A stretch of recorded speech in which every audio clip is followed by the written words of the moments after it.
اعوذ باللہ من الشیطان الرجیم بسم اللہ الرحمن الرحیم الشیطان یعدکم الفقر ویامرکم بالفحشاء۔ دیکھو شیطان تمہیں ڈراتا ہے اور تمہیں اندیشہ دلاتا ہے فقر کا، مت خرچ کرو، رکھو، کیا پتا کیا کل کون سا وقت تم پر آ جائے۔ ویامرکم بالفحشاء، اور تمہیں حکم دیتا ہے بے حیائی کے کاموں کا۔ واللہ یعدکم مغفرۃ منہ وفضلا، اور اللہ وعدہ کر رہا ہے تم سے اپنی طرف سے مغفرت کا اور فضل کا۔ اب دیکھ لو، رخ روشن کے آگے شمع رکھ کر وہ یہ کہتے ہیں ادھر جاتا ہے دیکھیں یا ادھر پروانہ جاتا ہے۔ اب شیطان کی طرف جانا چاہتے ہو، اس کی بات ماننا چاہتے ہو، خوف رکھتے ہو کہیں ایسا نہ ہو جائے کہ فقر آ جائے مجھ پر، مجھے اپنا مال سنبھال کر رکھنا چاہیے، صحت سے رکھنا چاہیے، تو تم شیطان کی چال میں آ گئے، تم نے اس کی پیروی کی۔ اور اگر تم نے اپنا اللہ کی راہ میں خرچ کر دیا، اللہ پر اعتماد کرتے ہوئے، وہ میری ساری حاجتیں پوری کرے گا، آج کر رہا ہے کل کرے گا انشاءاللہ۔ تو یہ ہے واللہ یعدکم مغفرۃ منہ وفضلا واللہ واسع علیم، اللہ بہت وسعت والا ہے، اس کے خزانوں کی کوئی محدودیت کا تصور اپنے ذہن میں نہ رکھو، اور سب کچھ جاننے والا ہے۔ یؤتی الحکمۃ من یشاء، لیکن یہ باتیں حکمت کی ایک ہے ظاہر، ایک ہے باطن۔ باطن جو ہے وہ حکمت سے نظر آتا ہے، ظاہر تو سب کو نظر آ رہا ہے۔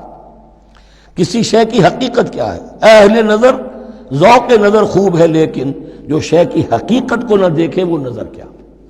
وہ حقیقت جس پر عیاں ہو جاتی وہ ہے حکیم۔ اور حکمت اصل میں نام ہے انسان کے عقل اور شعور کی پختگی کا۔ جب محکم ہو گئی عقل، اس کا شعور پختہ ہو گیا، استحکام اسی سے بنا ہے حکمت۔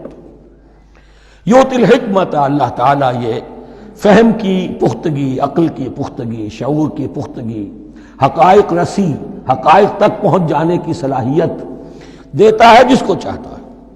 وَمَن یُؤْتَ الْحِکْمَةَ فَقَدْ أُوتِیَ خَیْرًا کَثِیرًا، اور جسے حکمت دے دی گئی اسے تو خیر کثیر عطا ہو گیا، اس سے بڑا تو خیر کوئی اور ہے ہی نہیں۔ وَمَا يَذَّكَّرُ إِلَّا أُولُو الْأَلْبَابِ، اور نہیں نصیحت حاصل کر سکتے مگر وہی لوگ جو ہوش مند ہیں، جو اولو الالباب ہیں، عقل مند ہیں۔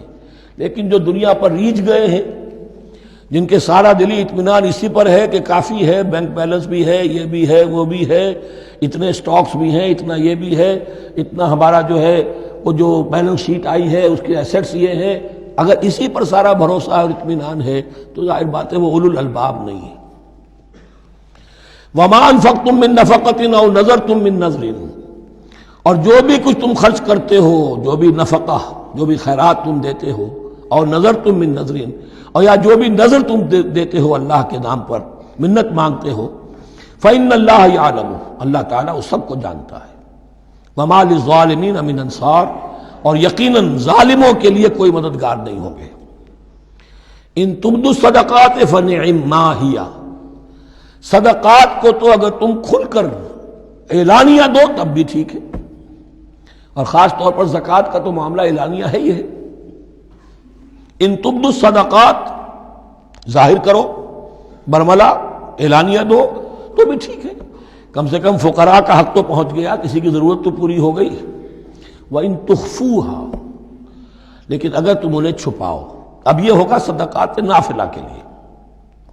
ایک جو صدقات جو ہیں کہ جو لازماً دینے ہیں واجبہ، ان کو تو ان کے لیے اخفاء نہیں ہے، یہ دین کی حکمت کو ذہن میں رکھیے۔ فرض عبادات اعلانیہ ادا کی جائیں گی۔ یہ وسوسہ بھی شیطان بہت سے لوگوں کے دلوں میں ڈال دیتا ہے کہ کیا 5 وقت جا کے مسجد میں نماز پڑھنی ہے، لوگوں پر اپنے تقویٰ کا روب گانٹھنا چاہتے ہو، گھر میں پڑھ لیا کرو۔ یا داڑھی رکھو گے، کیا چاہتے ہو؟ تم چاہتے ہو کہ لوگ تمہیں سمجھے متقی ہے تو میں اس لیے داڑھی نہیں رکھتا، یہ ہوتا ہے وسوسہ۔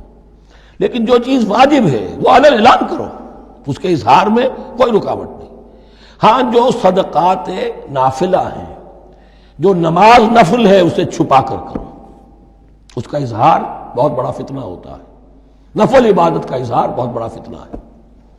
وَإِن تُخْفُوهَا، اگر چھپاؤ، وَتُؤْتُوهَا الْفُقَرَاءَ، اور تم وہ ضرورت مندوں کو دے دو، فَهُوَ خَيْرٌ لَكُمْ، وہ تمہارے لیے بہت بہتر ہے۔ اب دیکھیے خیر لکم کہا، یہ تمہارے لیے بہتر ہے۔ پہلے کہا تھا ظاہر کر کے دیتے ہو فنعما ہی، تو وہ بھی ٹھیک ہی ہے، اس لیے کہ فقراء کا حق تو چلیے ادا ہو گیا، کچھ نہ کچھ مل تو گیا، خسیس کے اور کنجوس کے مال میں سے کچھ نکلا تو صحیح۔